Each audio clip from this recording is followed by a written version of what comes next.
Berlim, 1945. A guerra está terminando, mas nada na cidade transmite uma sensação de paz. Prédios estão destruídos como ossos quebrados, o ar cheira a fumaça e fome, e as ruas estão cheias de pessoas que já perderam tudo, exceto o medo. O Exército Vermelho chegou após anos de brutalidade, anos vendo suas próprias aldeias queimarem, suas famílias desaparecerem, seus corpos se acumularem aos milhões. Este é o momento em que a história nos prepara para a vingança. Este é o momento em que o ódio faria sentido. Se alguma vez houve um momento em que a crueldade pudesse ser justificada, esse momento seria agora. A vitória deveria ser pura, triunfante, definitiva. Mas a verdadeira vitória raramente o é. Os soldados que caminham por Berlim estão exaustos, furiosos e carregando memórias que jamais os abandonarão. Cada tijolo desta cidade pertence a um inimigo que um dia prometeu sua destruição. Cada janela pode esconder uma ameaça. E, no entanto, em meio às ruínas da capital derrotada, surge algo muito mais perigoso do que balas: o silêncio. Um silêncio quebrado apenas por passos, gritos distantes e a silenciosa constatação de que a guerra pode ter terminado, mas o estrago que causou ainda respira. E então, em meio a toda essa destruição, o soldado vê algo que não se encaixa na história de inimigos e vitórias.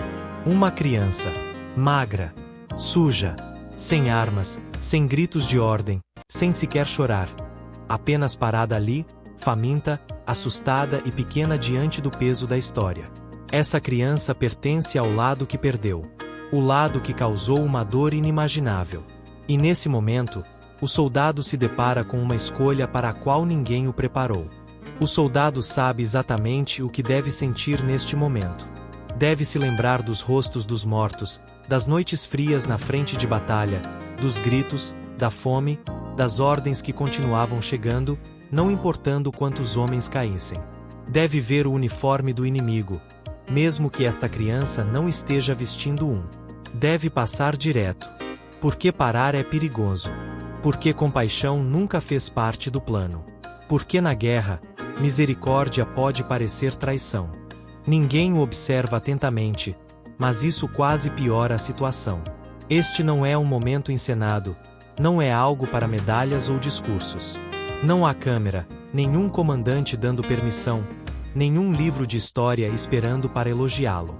Há apenas uma criança faminta nas ruínas de uma cidade que já perdeu a guerra, e um soldado que entende que ajudá-la pode significar punição. A comida é racionada. As regras são rígidas. Disciplina é sobrevivência. E, no entanto, ele se move. Ele lhe dá comida. Não como um grande gesto, mas silenciosamente, rapidamente, como se até a bondade precisasse ser escondida em um lugar como aquele. A criança não o agradece com palavras. Ela não precisa. Suas mãos tremem.